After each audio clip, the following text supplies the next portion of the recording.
meal planning. And today we are all talking about in these videos about practical tips for the mom who homeschools. This video we're going to talk about meal planning. Maybe you've tried it before. Maybe you've tried it so many times you'll never do it again. Or maybe you've never tried it. Meal planning can be as strict or as loose of a plan as fits your family need.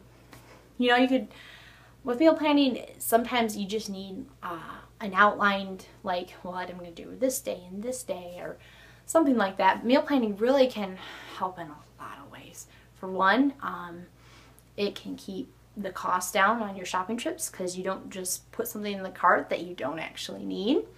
It also will make your shopping trips quicker, and it will mean that the things that are in your house, they're getting used on a daily basis. So when you need something, you know that you've eaten it and that hasn't sat in the cupboard for months. Another ways to keep it simple. Meal planning can get really extravagant, you know, because it can require weird vegetables or meat that you don't really know about, or require so many ingredients that it's not practical. Here, we just came up, you know, trying meal planning for the first time. You know, you want to figure out a way to keep it simple, you know. One idea is to choose low prep recipes, you know, choose recipes that your family are family favorites, you know, and incorporate those often. So if you have, if you're planning out a week's meals, definitely make that consist of 2 family favorites, one that maybe isn't, and maybe a frozen food meal.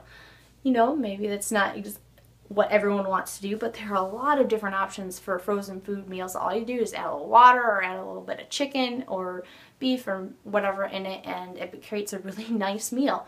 And what's nice is there's so many more options for frozen food meals that aren't like junk foody.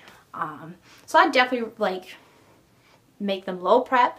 Always try to include family favorites, and you know, the crock pot. That can save you a lot of hassle, you know. Do it in the morning, by end of day, you don't even have to think about it, and it's all set. Definitely incorporate some crock pot meals. Those will just make it so much simpler, and you can reuse leftover vegetables or meat from previous meals, and no one will taste that make the difference. Those are really nice.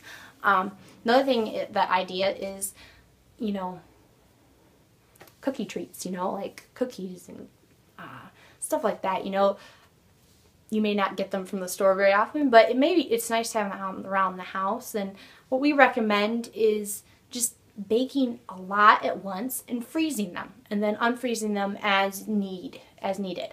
So that means if, you know, it's like you have a free weekend, you and the kids bake a couple dozen batches of cookies, put them in the freezer, and take out as many as you need throughout the next remaining weeks, and that might last you a while.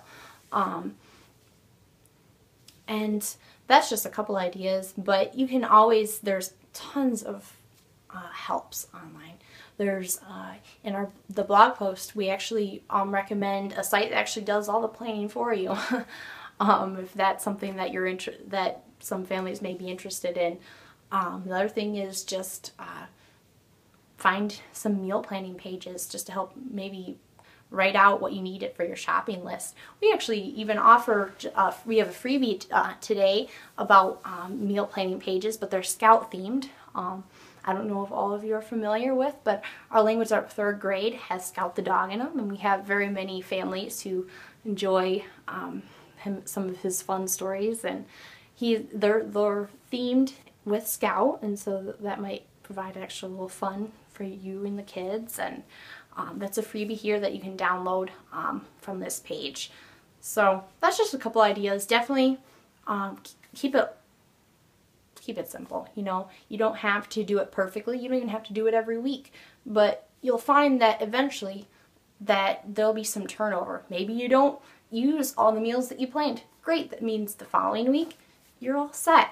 So that's just a couple ideas to get you started, maybe on meal planning, if you haven't thought about those already. But to kind of wrap up the whole day's videos, I want you moms to keep in mind that life is educating. There's so much that kids learn on the way, And, you know, if that just means like they spend a day with dad and he does a little bit in the car, or he, you know, they run a couple of trips, errands together, and it's just father-son time, you know, that's good bonding time. There's just so much that's educating. Spending time with the grandparents, learning about some of their experiences from childhood, that's invaluable. And so don't ever forget that if you don't feel like you're being the super mom that you think you need to be, that there's so much they're learning already. So just keep it simple, and your kids will learn a lot. So that's today's videos, and hope you enjoy.